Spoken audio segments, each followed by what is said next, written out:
Meus irmãos, quero saudar todos na paz do Senhor Jesus, amém? Quero externar a minha alegria, a satisfação por estar aqui pela primeira vez neste templo, ministrando e participando de um congresso de EBD. Quero parabenizar a liderança da igreja, na pessoa do pastor Josué Cipriano, esse amigo, que tem nos acolhido de uma forma tão carinhosa. Os pastores Marcos, pastor Getúlio, pastor Natanael e nosso amigo Randolph, que tem sido um contato para que a gente estivesse aqui. Eu estive ali em São José há um tempo atrás e construímos um relacionamento, uma rede de amizade muito boa. Meus amados, eu quero, antes de começar esse seminário, que nós abramos nossas Bíblias no capítulo 13 do livro de Atos dos Apóstolos. Vamos ler os três primeiros versículos. Atos capítulo 13. Quando encontrarem, digam amém. Pois bem, diz assim: havia na igreja de Antioquia profetas e mestres, Barnabé, Simeão, por sobrenome Níger, Lúcio de Cirene, Manaém, que era colasso de Herodes, o tetrarca, e Saulo. E servindo eles ao Senhor e jejuando, diz o Espírito Santo: separai-me agora Barnabé e Saulo para a obra a que os tenho chamado. Então, jejuando e orando, impondo sobre ele as mãos, os despediram. Amém? Glória a Deus. Vamos já voltar para esse texto, mas deixa eu só fazer alguma divulgação aqui, que os colegas têm pedido. Nós já escrevemos 11 livros pela Casa Publicadora. O primeiro livro que eu escrevi foi Por que Caem os Valentes. É um livro que teve muita aceitação, no meio evangélico, no meio pastoral, da liderança. É um livro que eu recomendo para todos os líderes, todos os pastores e quem está em função de liderança. É uma análise pastoral, teológica, devocional. Já recebi e-mail até da África, países de fala portuguesa, pessoas que foram abençoadas com a leitura desse livro. Por que Caem os Valentes? É um livro pequeno, você lê de uma vez só, Escrevi também As Ovelhas Também Gemem. É um livro também que é adotado em alguns seminários, como Teologia de Prática Pastoral. É um livro que ajudará o irmão também no relacionamento pastor-igreja.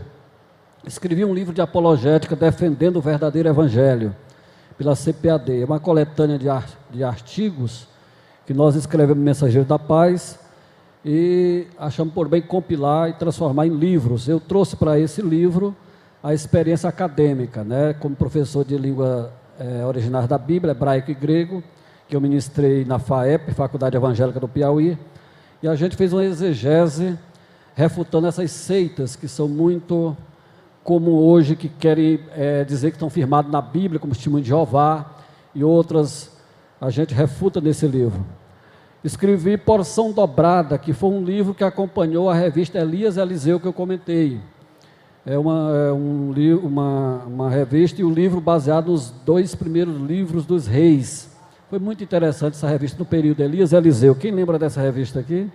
Foi muito bom, Escrevi também A Prosperidade à Luz da Bíblia. Devido àquela onda da teologia da prosperidade, a CPAD pediu para a gente escrever uma lição sobre a prosperidade. Eu escrevi, então a revista foi A Prosperidade à Luz da Bíblia e o livro também de apoio com o mesmo título. Também foi muito bem aceito. Escrevi também, baseado no livro de Provérbios e Eclesiastes, Sábios Conselhos para um Viver Vitorioso. Foi uma lição bíblica da nossa EBD. Eu acredito que os irmãos ainda lembram dessa revista, que foi muito interessante para essa questão ética, uma análise ética da vida do cristão, da perspectiva ética. Escrevi também Davi, Vitórias e Derrotas de um Homem de Deus. Esse livro acompanhou a lição bíblica que eu comentei com o mesmo título, Davi, Vitórias e Derrota de um Homem de Deus. Foi a primeira lição da CPAD que eu comentei, em 2009. Esse livro ainda hoje a CPAD publica, ele ganhou o Prêmio Areté como melhor livro de comentário. Nós escrevemos também Lucas, o Evangelho de Jesus, o Homem Perfeito, que acompanhou também a revista da Escola Dominical com o mesmo título. Eu acho que os irmãos conhecem. Escrevi também Rastros de Fogo. É um livro que faz um contraste entre o pentecostalismo atual e o pentecostalismo clássico e bíblico. Também foi muito bem aceito. Maravilhosa Graça, que já foi falado aqui.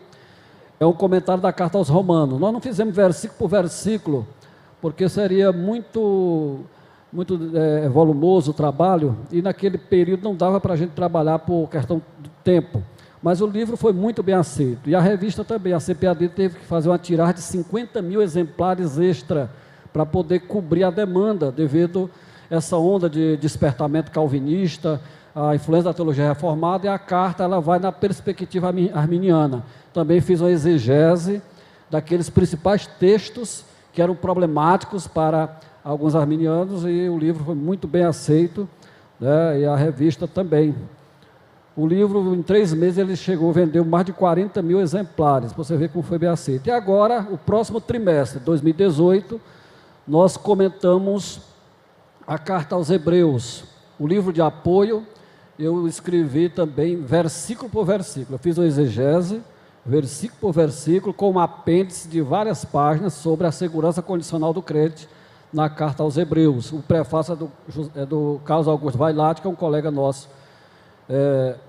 E o livro vai sair com o título Ânimo, Esperança e Fé em Tempos de Apostasia. Esse é o livro que vai acompanhar o comentário da carta aos Hebreus. Está aí a divulgação para os irmãos.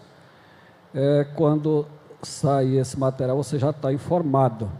Na página 17 da nossa apostila que os irmãos têm em mão, vamos falar sobre o pentecostalismo, como já foi anunciado aqui. Nós vamos traçar algumas diretrizes para a análise dessa apostila, desse texto. Pois bem, meus amados, o pentecostalismo, nós que somos pentecostais, nós fazemos parte de uma tradição da igreja que já está com as suas raízes bem fundamentadas. Então o pentecostalismo ele já tem uma teologia própria, né, mas parece que nós não temos sabido, né, não temos tido a habilidade de trabalhar com isso. E a gente vê uma crise, né, dentro do movimento pentecostal. Bem, quando a gente fala em movimento pentecostal, o pentecostalismo é muito amplo, ele é muito grande. Então ele envolve várias vertentes. A gente fala em pentecostalismo e as pessoas entendem o neopentecostalismo também como fazendo parte, e aí nós temos alguns problemas. Eu falei aqui, quando comentava desses livros, que nós estamos vivendo um despertar da teologia reformada, ou a teologia calvinista, ou neocalvinismo, o calvinismo extremado, vários adjetivos. Mas isso aconteceu por conta de um vácuo, de um paradigma pentecostal, ou neopentecostal, que caiu, que era a chamada teologia da confissão positiva, ou a teologia da prosperidade. Essa teologia ela nasce em solo americano, como a gente conhece, e ela cresce e se ramifica de uma forma assustadora. Pregadores populares, bons oradores, isso ganha uma repercussão mundial, com escolas, né, e conferências, e livro, literatura. Cresceu muito, mas tinha muitos problemas dentro dessa teologia ou dessa vertente teológica. E o que essa corrente teológica pregava? Esse tipo de pentecostalismo que as pessoas identificavam como sendo pentecostais. Pregava um Deus que não passava de um carregador de malas. Um Deus que agia como um Aladim da lâmpada, ou um Deus que era um mero garçom a serviço do crente, para satisfazer seus desejos. Então essa teologia teve um efeito colateral. E esse efeito colateral é uma reação, né, das pessoas que querem algo mais profundo, ou voltar às origens da fé, como uma resposta a isso. Porque, será isso? É esse Deus que as pessoas procuram? Então, esse despertar pelo movimento reformado vem como uma consequência dessa queda desse paradigma. Eu chamo paradigma, para usar um termo de Thomas Kuhn, quando ele escreveu o livro As Revoluções Científicas, né, que é um livro que trata sobre a implantação de modelos, de paradigma. Quando um paradigma não dá mais resposta, um modelo não é mais satisfatório, não responde todas as perguntas, ele cai. Então a teologia neopentecostal, ela começa a ter problemas. Não tem parâmetros teológicos claros, e aí virou uma teologia que, como diz Luiz Solano Lopes, uma teologia de supermercado. Uma teologia que transformou a religião, ou os próprios ministros, num camelô, como diz o Alan Jones, numa sociedade. Ele diz assim: é muito difícil remar contra a correnteza, quando tudo que a cultura quer é um camelô da religião adaptado ao consumo público. E é isso que ela transformou, né? As pessoas em apenas propagadores da fé. Então isso gerou esse problema. Mas o pentecostalismo clássico, que nós pertencemos, ele não é nada disso. Ele tem uma teologia bíblica sólida, mas precisa ser melhor divulgada e conhecida.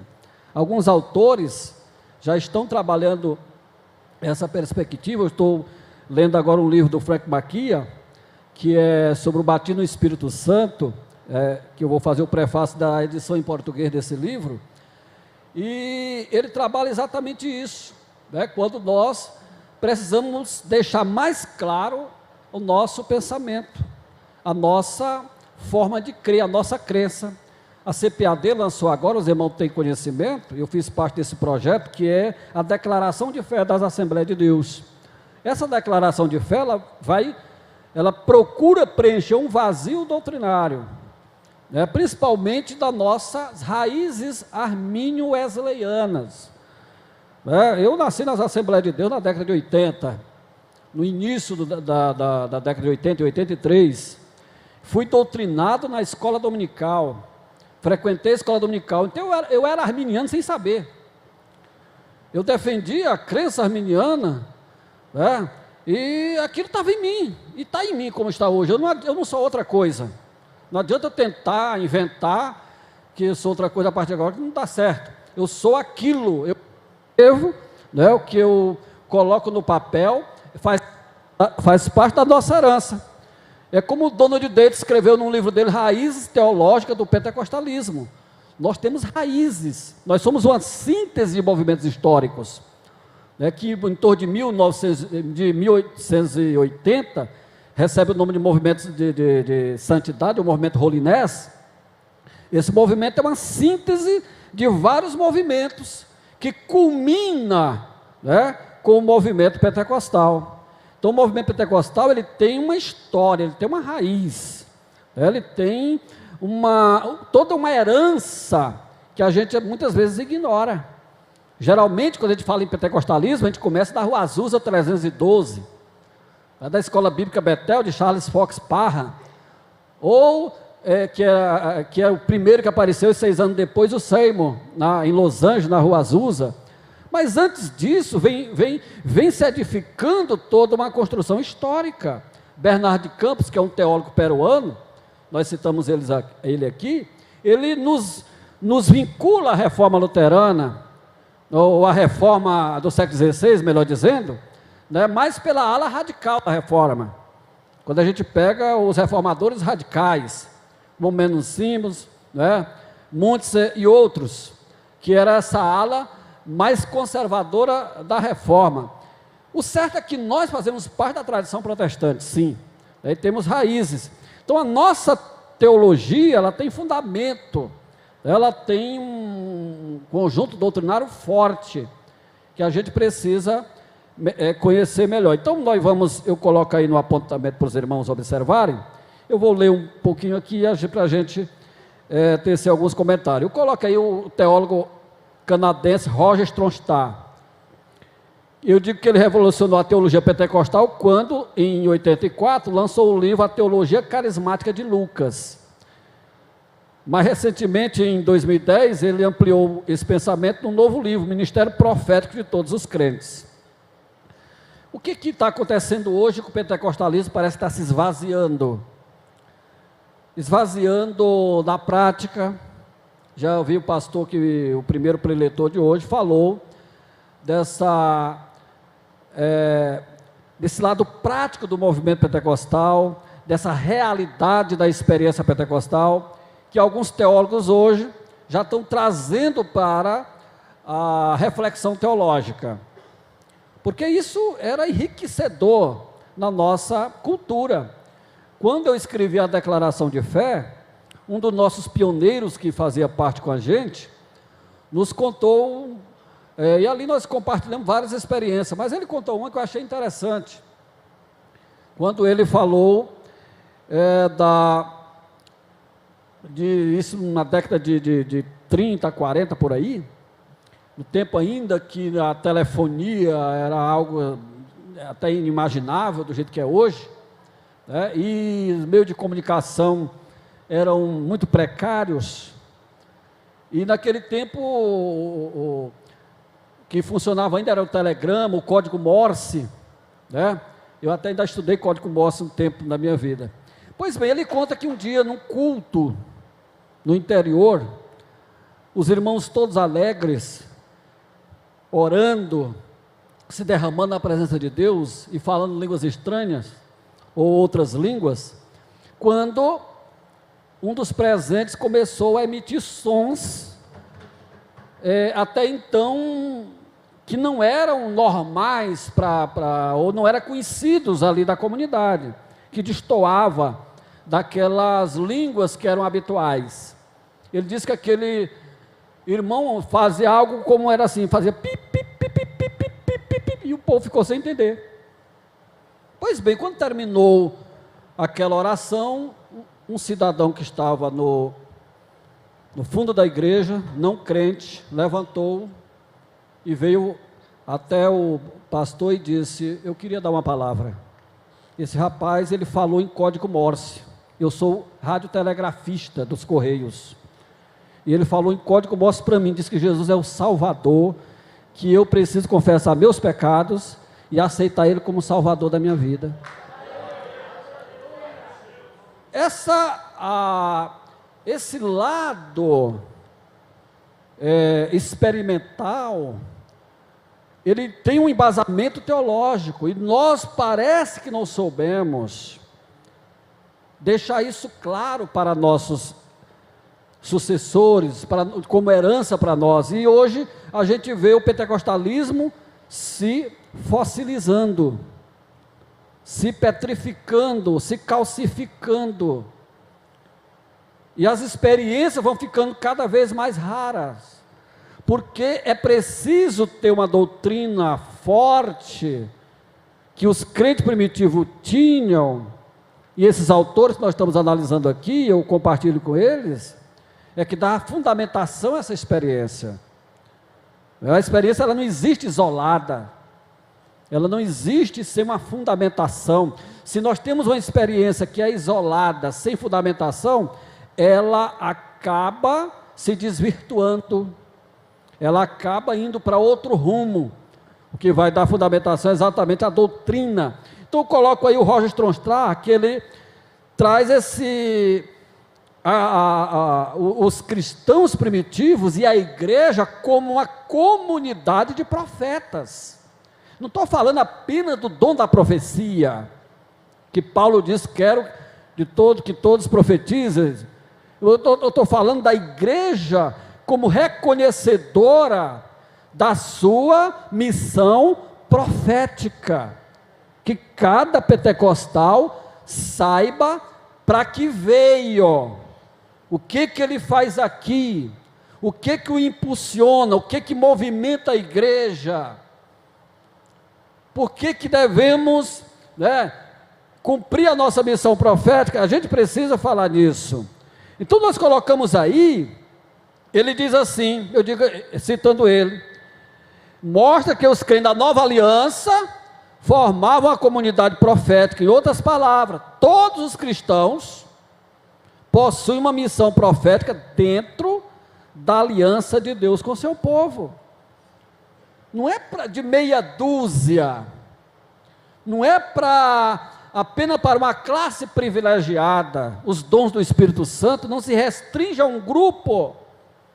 Os dons espirituais, a experiência pentecostal, é para nós que somos do corpo de Cristo.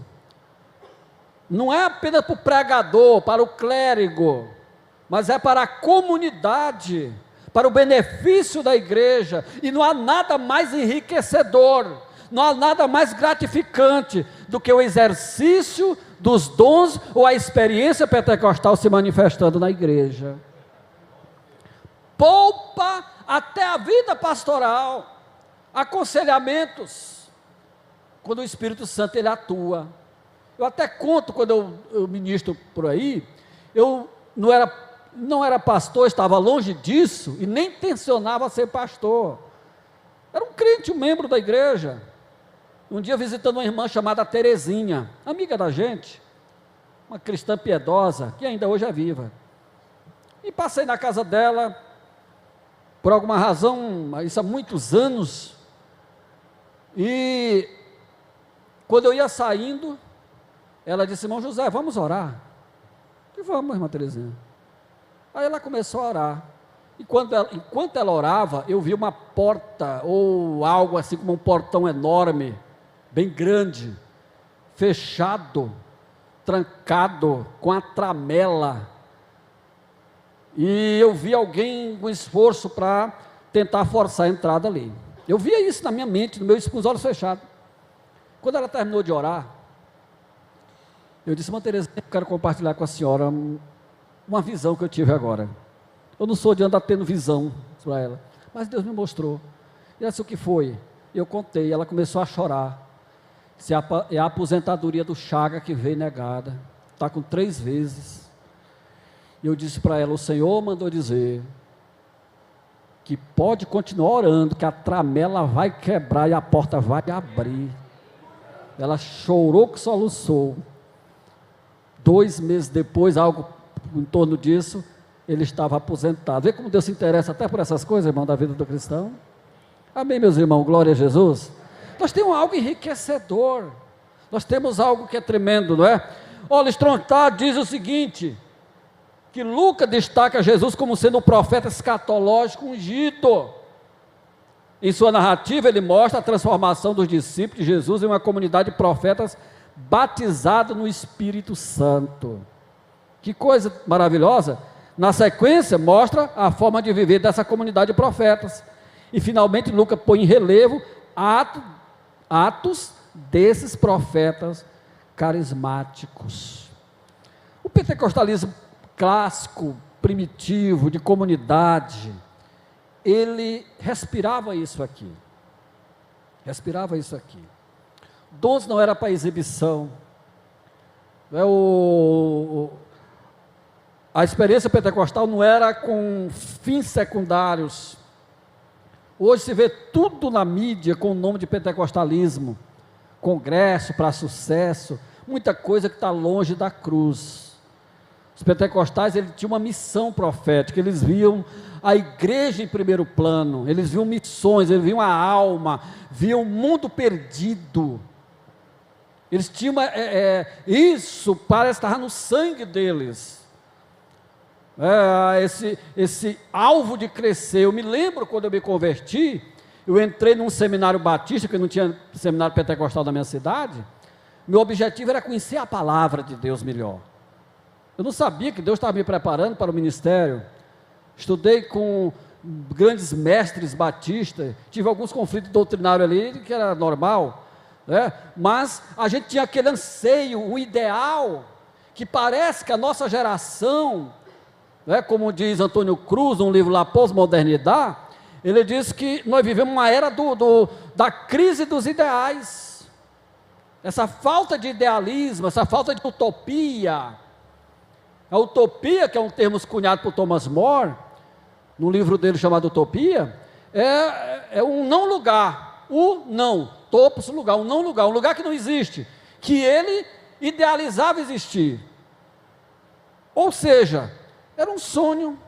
Nós temos sonho, nós temos uma utopia realizável, nós temos a escatologia, que nós já falamos aqui, que esse movimento novo hoje, que Robson Cavalcante chamava de pseudo-pentecostalismo, ele esvaziou. É um movimento pentecostal sem escatologia, e nós precisamos da escatologia. Não estou falando de flutuação teológica, não estou falando de brigas de corrente de interpretação, estou falando daquilo que a Bíblia mostra do mundo vindouro, de uma era que Cristo é Senhor, né, que quer nos fazer parte dessa história, que a igreja precisa estar com o olho lá e o olho aqui, não só aqui como está acontecendo, porque as pessoas estão empreendendo aqui, estão fazendo aqui seus negócios. Se sobrar, tem gente que eu acho que está assombrado com medo de Jesus voltar logo, porque ele vai perder, né, muita coisa aqui. Então não é assim que é para ser. E o movimento neopentecostal, ele esvaziou a escatologia, quando tira essa esperança no porvir, né, no mundo vindouro, e a gente precisa resgatar. Então essa comunidade profética, que nós fazemos parte, ela tem esse ideal, tem esse sonho. Nós precisamos sonhar, nós precisamos idealizar, sim, né? Passar isso para os nossos jovens. Olha, coloca aí, queridos, ainda da página 17, que a narrativa de Lucas sobre o ministério profeta e todos os crentes pode ser sintetizado. Primeiro, leia aí para mim, por gentileza. Ponto 1, Jesus, o que ele diz?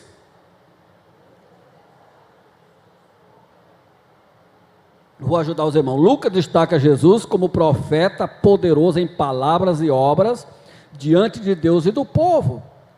Ele é o profeta carismático que cura os doentes, leprosos, cegos, multiplica alimentos, controla a natureza e é revestido pelo Espírito em toda palavra e obra. E ele transfere o Espírito a seus discípulos, transformando-os em uma comunidade de profetas. Você está vendo como a gente vai começando a ver a coisa se desenhar? Nós fazemos parte disso aqui. Nós fazemos parte dessa comunidade de profetas. Nós temos uma missão profética. Nós temos os carismas do Espírito, não existem fora do espaço da... Os carismas do Espírito existem para o que é útil, para a edificação do corpo, que é a igreja. Então os carismas é dessa forma, é para aquilo que é útil na comunidade da igreja, para a própria vida da igreja. Então Jesus, ele era esse profeta carismático, curava os enfermos, e Lucas diz isso bem claro: o Espírito do Senhor Deus está sobre mim, citando Isaías, pelo que me ungiu para evangelizar os pobres, né? Restauração da vista aos cegos, libertação dos cativos. É essa profecia que vai cumprida em Cristo, e é isso que ele transmite para a igreja apostólica.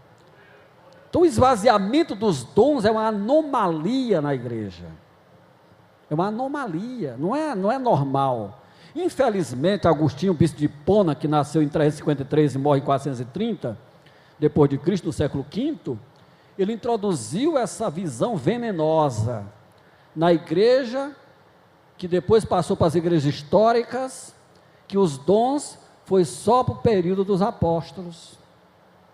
Passou essa visão, e na verdade os dons já vêm arrefecendo-se, enfraquecendo, já com os primeiros pais da igreja. Eles vêm perdendo força.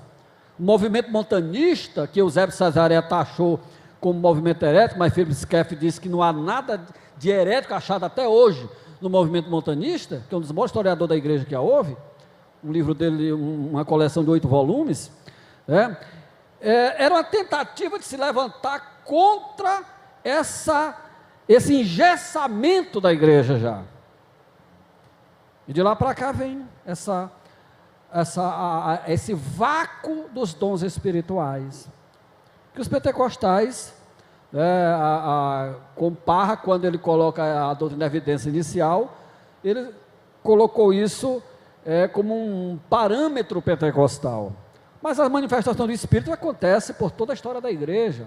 Você pegar o Edward Wine, no País de Gales, 1830, você vai ver os dons operando de uma forma poderosa, né, no ministério dele, e outros momentos da história da igreja. Então, a gente precisa internalizar isso. Nós somos uma comunidade que é continuação daquela e que tem missão profética. Nós temos, né, o Espírito Santo quer operar na igreja, né, dentro dessa comunidade. Isso é lindo e é maravilhoso. Louvado seja o nome do Senhor. Quem pode dizer amém, meus irmãos? Glória a Deus. Olha só, os seguidores de Jesus, o ponto 2, como uma comunidade profética. Lucas mostra, olha só, que isso aconteceu quando no dia de Pentecostes, Jesus capacitou os discípulos com a capacitação, tem uma redundância aí, com a capacitação do Espírito para profetizar. Jesus capacita seus seguidores para serem uma comunidade de profetas. Então veja só, aqui esse termo profetizar, o profeta, ele é bem mais amplo, né? Ele é mais abrangente. A igreja, ela é como um corpo, a analogia do corpo que Paulo usa em 1 Coríntios 12, e cada um tem a sua função.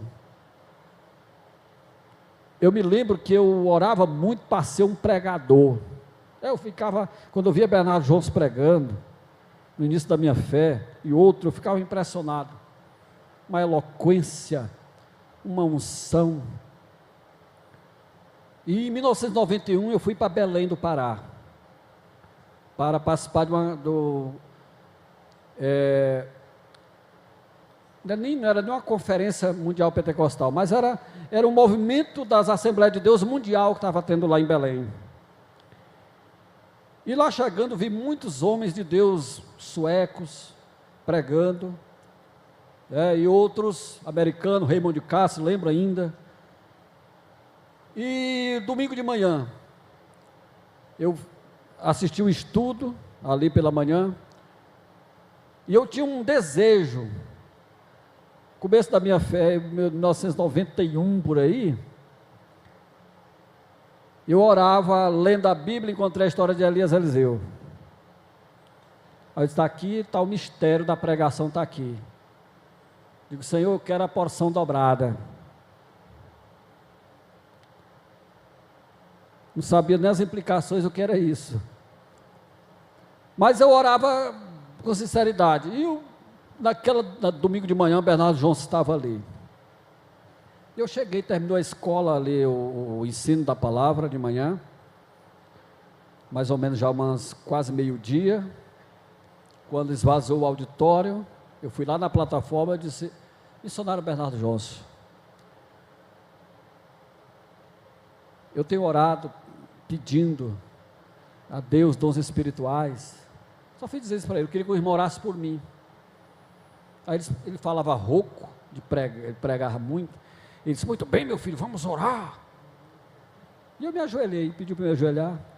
Quando ele orou, ele botou a mão no meu ombro e disse assim, Senhor, dá a esse jovem a porção dobrada. Chega, me espantei com aquilo, porque o que eu estava orando? Mas o que é isso? Quando eu voltei, um colega disse, José, vamos passar um dia lá no sítio da minha avó, ela não mora mais lá no sítio, tem só um caseiro, a gente vai passar o dia em oração, lendo a Bíblia, vamos passar um dia com Deus lá? E vamos. Passamos o dia ali. Quando deu lá um período de oração, o quebrantamento de Deus veio, ele olhou para mim e disse, José, o Senhor está me mostrando que colocou 2 porções no teu espírito, uma porção dobrada. Uma maior, outra menor. A maior é ensinar, e a menor é pregar. Digo, meu Deus, mas é verdade, eu tenho ensinado nesse Brasil e aqui fora do Brasil, de ponta a ponta, né? E a pregação, eu fico feliz quando eu vejo os pregadores, mas é uma parte menor do ministério. que Deus me deu, porque Ele sabe todas as coisas. Né? Eu até coloquei isso num livro meu, Porção Dobrada, Elias e Eliseu conta essa história. Não vá me esperar que eu seja Elias e Eliseu, não. Deus mostrou a porção dobrada no meu contexto, o que era? Era uma porção para ensinar a palavra. Né? E, queridos, eu tenho certeza absoluta que esse mesmo Espírito está aqui, que aqui está sim de talentos para Deus, que o Espírito Santo está capacitando. Não tenha dúvida que essa palavra que o Valmir deu aqui, que o nosso companheiro que nos antecedeu, ela está sendo injetada no seu espírito para lhe treinar, para lhe fazer uma comunidade de profetas, porque o mundo está violento espiritualmente, o inimigo está nos últimos dias, e Deus está formando talento, ele não está brincando não, Ele sabe que precisa de homens que Ele use, que Ele fale, que quando abrir a boca, ou abrir a Bíblia, saia, flua a vontade dEle. Quem crê nisso pode dizer amém. Que maravilha, que maravilha. É uma comunidade de profetas, e nós precisamos despertar para isso, irmão. A maioria dos crentes das nossas igrejas são espectadores. Oh meu Deus, eu sou pastor de igreja há 16 anos, tem hora que dá vontade de eu descer do púlpito com um cinturão, para fazer crente, pelo menos cantar, pelo amor de Deus, indo da harpa, calado, irmão, com a boca fechada. Me lembrei daquele cara que estava brigando com o outro, e o outro passou, e o outro batendo no outro, o outro aconselhou e disse assim: Zé, serra o dente que o pau bate e empina. Era o conselho que ele deu, né? Não funciona. Nós temos que abrir a boca para dar glória a Deus. Mas o nosso povo, ele é um povo, como faz parte apenas do auditório. De Santa Catarina, eu creio que aqui é diferente do Piauí. Mas o Piauí, ou outras partes do Nordeste que eu vejo, a gente precisa de uma interação maior. O Espírito Santo, ele quer usar a comunidade, quer usar você, não é só daqui para lá, é de lá para cá também. É tão bom quando um membro da igreja chega para o pastor e diz: pastor, não é aquela pieguice, não, é algo de Deus. Pastor, Deus, eu senti isso de Deus. O pastor confirma. Um crente educado, ele age dessa forma: pastor, eu tive um pressentimento assim, ou o Senhor me fez sentir. O Senhor confirma isso? Eu vejo isso na igreja que eu pastoreio. Como é bom, quantas vezes Deus edifica o nosso ministério, né? Edifica o nosso ministério. Nós somos uma comunidade de profetas, nós temos um movimento lindo, e nós não podemos perder essa tradição que é boa, essa herança que é boa. Eu vi um companheiro nosso aqui, que é do Sul, ele dizendo que ele teve uma formação alemã. O pai dele disse para ele: olha, quando você for para a igreja, diga: Jesus, fala comigo, nem que seja para brigar, mas fala comigo. A gente vai para um culto sem expectativas. O que vai acontecer quando a gente vai sem expectativa? Não vai acontecer nada. Eu vou contribuir, eu vou adorar, eu vou louvar, não precisa só desse microfone, eu vou glorificar a Deus, vou fazer parte da adoração. Amém, meus irmãos? Então, o ministério pastoral, a gente vê isso. Vamos participar, vamos adorar, louvado seja o nome do Senhor. O que mais a gente coloca? Essa comunidade de profeta é capacitada para testemunhar. Veja só, esse revestimento é primeiramente uma capacitação para testemunhar. Temos o testemunho de Pedro, posteriormente os apóstolos testemunhando da ressurreição de Jesus, e diante do sinédrio. Para Lucas, o falar inspirado dos discípulos inclui, primeiro, falar línguas, louvor, profecia, testemunho, defesa, palavra de conhecimento, encorajamento, exortação, predição, direção, julgamento e decreto apostólico. Veja só, não é um falar em línguas vazio, há um debate estéril sobre o falar em línguas. Nenhuma coisa tão sagrada, tão íntima, né, que a pessoa que critica, como eu vejo muitos profetas de internet falando, não sabe nem o que está falando. Para mim, as experiências de língua é uma experiência profunda, eu creio que os irmãos também. Eu lembro que em 93, eu orava pedindo a Deus sobre direção da minha vida, e eu comecei a falar em línguas, e é uma língua que eu não conheço. Por isso que nós colocamos na nossa declaração de fé uma língua espiritual, que pode ser uma língua viva, conhecida ou não. Eu já lidei com línguas bíblicas, grego, hebraico, me viro no inglês, no espanhol, mas eu não sei muito bem o que eu estou falando, preciso de interpretação. E nesse dia eu estava orando, falando em línguas, e dentro de mim veio aquela interpretação, fluiu.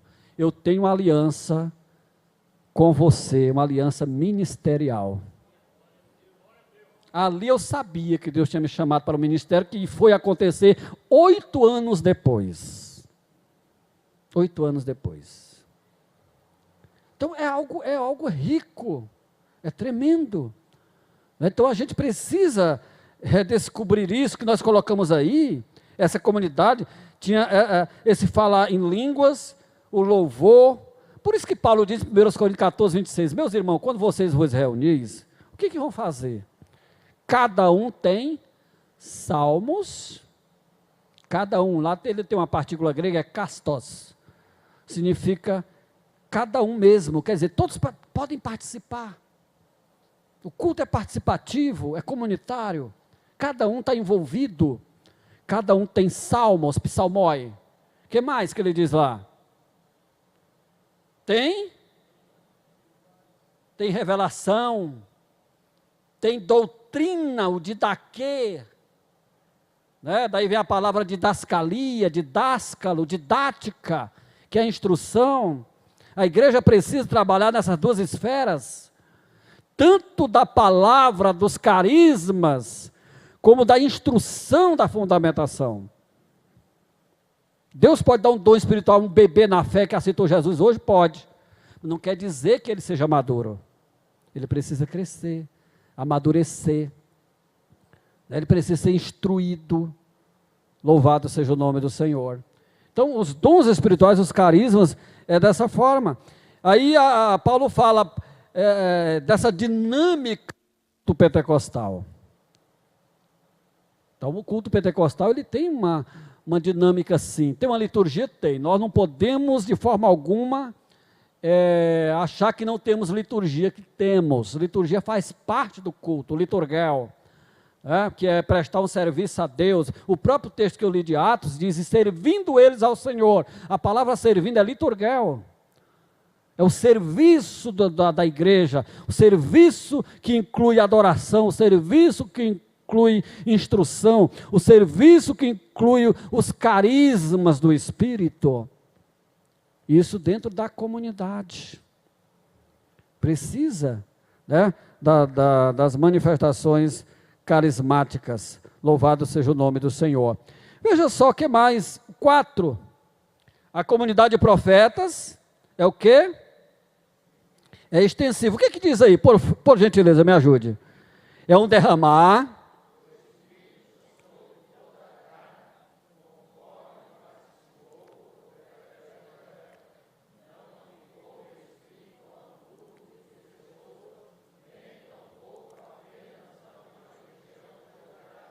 Que coisa maravilhosa, né? Veja só, ela é extensiva. É para toda, como o próprio Joel fala, o próprio Pedro cita, sobre toda carne. Todas as pessoas podem participar dessa comunidade de profetas. O que mais? O 5, a teologia de Lucas como pneumatológica ou soteriológica? Uma pergunta. O enfoque de Lucas é primeiramente pneumatológico, enquanto Paulo e João são mais soteriológicos. É um erro grave que eu vejo de muitos teólogos, principalmente históricos, tentar ler Lucas com as lentes de Paulo. Com as lentes de Paulo, ou seja, isso é paulinizar Lucas. Lucas não tem direito de ser teólogo? Quem rompeu essa visão distorcida da teologia foi Howard Marshall. Marshall foi um teólogo muito conceituado, faleceu recente. O livro dele, Lucas, Historiador e Teólogo, vai ser traduzido para o português, né? É um livro muito interessante. E ele mostra, assim, que Lucas era um teólogo que escreveu a história. Então, ele é um historiador teólogo. E o Roger Stronstadt, que é um canadense que eu já citei, traz isso para nós. Por quê? Porque a narrativa de Lucas, ela era depreciada, porque ela dava fundamentação aos pentecostais. John Stott popularizou em 1964, num livro dele, Batismo e Plenitude, essa visão, que as narrativas não servem de material didático. Onde foi que ele achou isso, eu não sei. Não sei. Depois que o Roger Stronstadt fez uma crítica no livro dele, O Ministério Profético de Todos os Crentes, ele fez adaptações nessa declaração dele.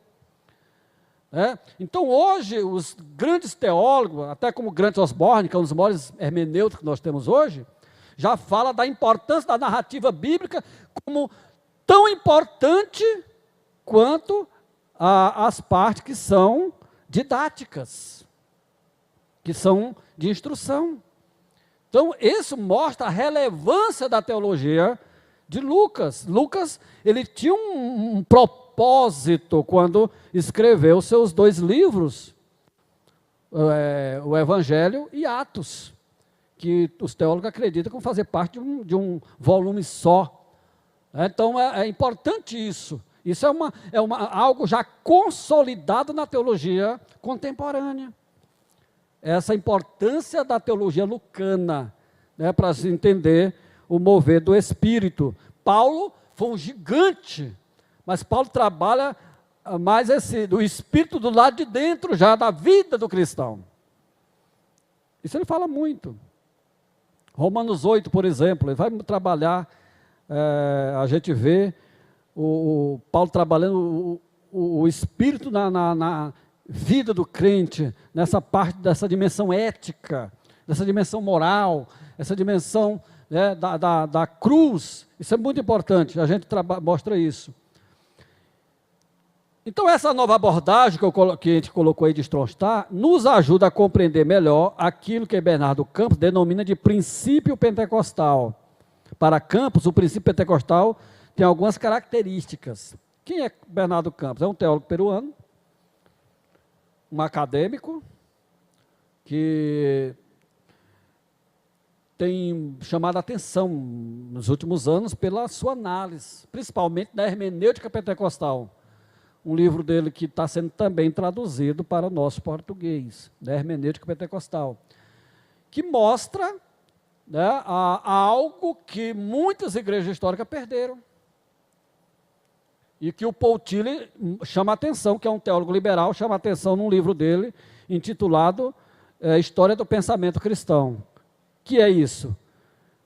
Que a igreja não pode ignorar as percepções que o Espírito Santo tem na igreja contemporânea, ou ele traz para a igreja. Porque Jesus disse isso. Ele vos ensinará todas as coisas. Ele vai revelar, ele vai mostrar. O que quer dizer? O Espírito, ele atua, ele é vivo na igreja. Esse negócio de dizer que Deus não fala hoje, não tem base em lugar nenhum.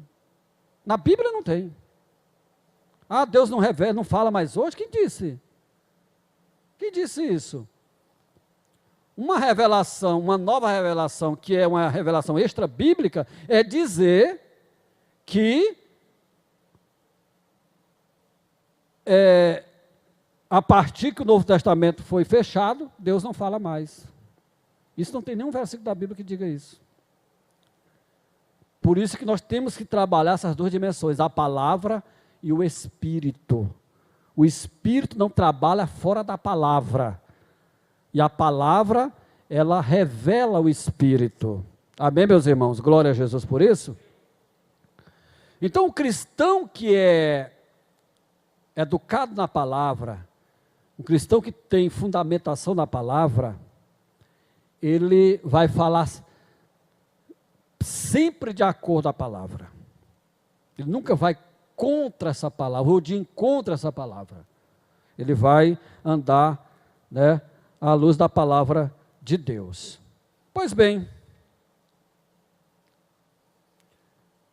aí o Strongstaff chama aí o Kairos pentecostal. O que é isso dentro dessa nova hermenêutica? Kairos aqui é visto como o tempo de Deus, e nesse contexto é visto como a oportunidade de Deus para revitalizar a sua igreja. Ou seja, a gente precisa saber que a igreja, ela é renovada. Deus, ele é o mesmo, mas nós precisamos, né, nos atualizar, vou usar um termo assim, ou nos recondicionar. Deus é o mesmo ontem, hoje, eternamente. Deus não muda, mas a gente precisa saber que a igreja, a cultura muda, e a igreja precisa dar resposta a essa cultura. E o Espírito Santo, ele não ficou fora da igreja para que a igreja fique sem resposta para essa cultura. Ele está na igreja. Como responder essa situação que o Valmir expôs de uma forma tão profunda e tão perfeita aqui? É uma igreja onde o Espírito habita nela. Se os pais apostólicos souberam responder à filosofia grega, ao paganismo dos seus dias, por que a igreja hoje não tem resposta para essa cultura de hoje? Tem sim. Então esse é o Kairos, é a oportunidade que Deus deu para nós, a oportunidade de Deus. A palavra Kairos quer dizer tempo. É um tempo, mas no sentido de oportunidade. Nós corremos o risco de perder a oportunidade que Deus nos deu. Eu vejo em redes sociais, que o Valmir fala no livro dele, eu estava vendo ali, quantas pessoas usam as redes sociais para futilidades. Vamos usar para coisa boa, vamos compartilhar coisa que vai ajudar na evangelização. Nós estamos numa guerra ideológica enorme, é o momento da igreja se posicionar. Amém, meus irmãos? E a praxis pentecostal? Praxis aqui é vista como a ação humana, que se faz presente na história concreta dos homens, a presença de Cristo ressuscitado como salvação e como ressuscitadora da sua libertação escatológica. Portanto, uma atividade religiosa social e social. Quer dizer, a igreja, ela não faz parte do mundo no sentido de deixar refletir a cultura do mundo, mas ela está no mundo. É aquilo que o Richard Niebuhr fala no livro dele, Cristianismo e Cultura, quando ele mostra, não num trabalho apologético, mas um trabalho de análise histórica, a igreja em diferentes momentos. A igreja, por exemplo, no período da teologia liberal, essa igreja ela se deixou dominar pela cultura do iluminismo alemão. Ela foi influenciada, se secularizou, perdeu a sua identidade, e perdeu muito. Então, quando a gente fala dessa praxis, é que a igreja tem um papel na cultura, sem negar essa cultura, mas se colocando como uma resposta, uma solução para as enfermidades dessa cultura. Isso é importante. Então, o próprio pentecostal, no começo da sua história, passou por isso. Basta ver nos Estados Unidos a segregação racial que tinha, e os primeiros pentecostais conviviam bem, com esse problema social que tinham, por causa da prática pentecostal.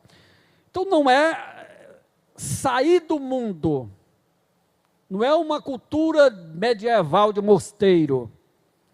Os mosteiros começam quando a igreja quer se separar do mundo e se torna, ela se isola do mundo, perde o vínculo. E não é isso que Jesus quer da igreja.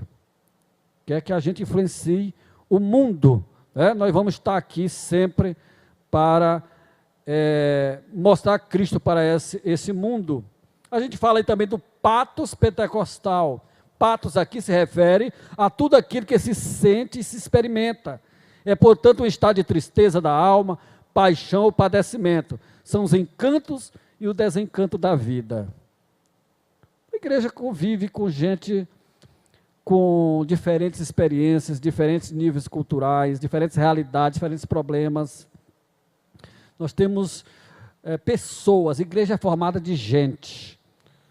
O movimento pentecostal, ele sempre identificou com pessoas. Né? Pessoas não são coisas. O Bauman, sociólogo polonês, diz no livro dele, Vida a Crédito, a transformação das pessoas em mercadoria, ele diz uma frase interessante: numa sociedade de consumidores, é muito difícil ser sujeito sem se tornar objeto. É muito difícil ser mercadoria, é muito difícil ser gente sem virar mercadoria.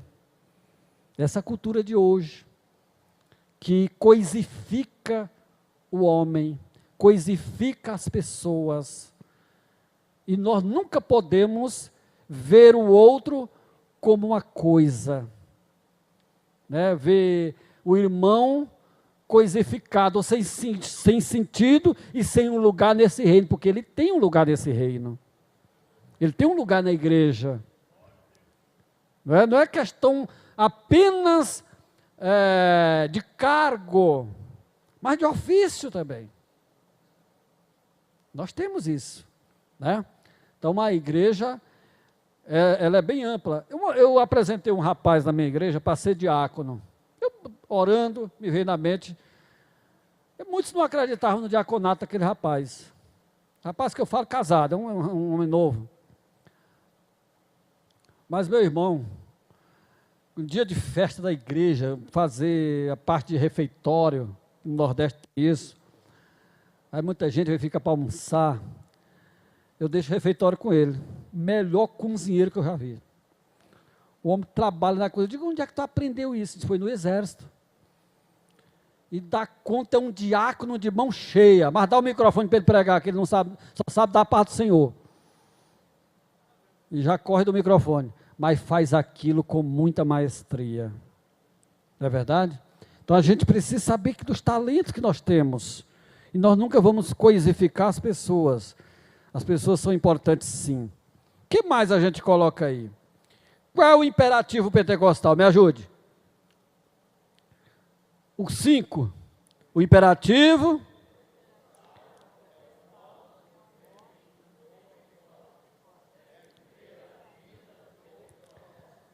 é viver para Cristo. Eu fui pastor num bairro de Teresina, chamado bairro São Pedro, pastor auxiliar. E era um bairro de favela, de cultura de favela. Não era bem uma favela, mas era muito questão de drogas, tráfico, vi menor sendo assassinado. E nós tínhamos muitos jovens que vieram das drogas para aquela igreja. Nós tínhamos um rapaz ali, ainda tem, está lá ainda, que ele tinha sido um traficante perigoso. As pernas dele são marcadas de bala, tiro com a polícia, não era brincadeira. E ele se converteu, entregou sua vida a Jesus, já faz muitos anos. E eu via muitas vezes naquele irmão, isso que a gente está falando aqui, esse imperativo, esse modo de vida de um pentecostal. Ele dizia, pastor, hoje nós vamos lá para o centro da cidade, Teresina tem 900 mil habitantes. Nós vamos lá para o centro, nós vamos sair daqui meia-noite, só vamos voltar 5 da manhã. Nós vamos evangelizar traficantes, vamos evangelizar prostitutas, levar sopa para mendigo e fazer uma equipe de umas 20 a 30 pessoas. E eu fazia o trabalho assim. Criamos lá, tinha um grupo semeadores, que a gente dava apoio até cidades vizinhas, para viver esse modo pentecostal, de alcançar vidas. E como a gente via pessoas que eram sem nenhum propósito mais, perder a vida, voltar para o Evangelho, e voltar com força. O pentecostal, ele vai onde ninguém consegue ir, meus irmãos, essa é a verdade. Ele tem aquele impulso, aquele ímpeto de ir. Louvado seja Deus. Então isso é maravilhoso, louvado seja o nome do Senhor. E a hermenêutica pentecostal, nós já estamos encerrando. 6h30, né, que a gente encerra. A hermenêutica pentecostal é a busca mais profunda do sentido messiânico nas escrituras sagradas, nos acontecimentos históricos e na própria experiência dos crentes, na igreja e no cotidiano destes. Quer dizer, a realidade de Jesus. É a realidade de Jesus na nossa vida. É o viver de Jesus. É o viver do Espírito na nossa vida, na comunidade, no trabalho, na vida familiar, na vida pastoral. Então é isso que a gente precisa reacender essa chama, o Pentecostal é um movimento de dentro para fora, para alcançar, mas isso é pela força propulsora do Espírito Santo, não é força humana. Eu vou contar, encerrando, alguma experiência de um pastor, eu vi de um pastor. Ele conta que antes de ministrar, ele também palestrante, ele pedia à igreja para orar por ele. Ele saía sexta-feira à noite, para viajar de ônibus, e ficava na frente da igreja, do púlpito, e as irmãs oravam, os irmãos oravam por ele. E um dia, isso é habitual, ele disse que um daqueles dias, uma irmã chegou para ele e disse: pastor, quando eu estava orando pelo irmão, Deus me mostrou algo do irmão. E ele disse: o que foi, minha irmã? Ele disse: eu vi o senhor com um arco de pua na mão. Um arco de pua, aquele instrumento que usava os carpinteiros antigos para furar madeira, que fazia aquele movimento circular. Ela disse: sim, era aquele arco de pua, que tem aquela ponta de ferro, né, uma broca, que é manual para furar madeira. Aí ele ficou: irmão, não foi com outra pessoa que você viu essa visão, não, foi comigo mesmo, e foi com o senhor, é com o senhor. Aí ele disse que ficou com aquilo na mente, viajou a noite inteira de ônibus, aqui no estado de Minas Gerais. E quando chegou lá num congresso de jovens, botaram hospedagem para ele, e um dia de manhã, domingo de manhã, antes dele ministrar, disse que o Senhor mostrou para ele. Disse: o arco de pua, você está usando no ministério um arco de pua. A onda manual, a força humana. Você tem que estar com um besouro elétrico, aquelas furadeiras que faz... Você está ainda manual, você está gastando energia humana, enquanto meu espírito quer dar a você mais dinâmica para o seu ministério. É a diferença muito grande um arco de pua para uma furadeira elétrica. Quem conhece aqui furadeira elétrica aqui? E arco de pua, quem conhece? Só os mais velhos, viu? Se você conhece arco de pua, você já está mais para lá do que para cá.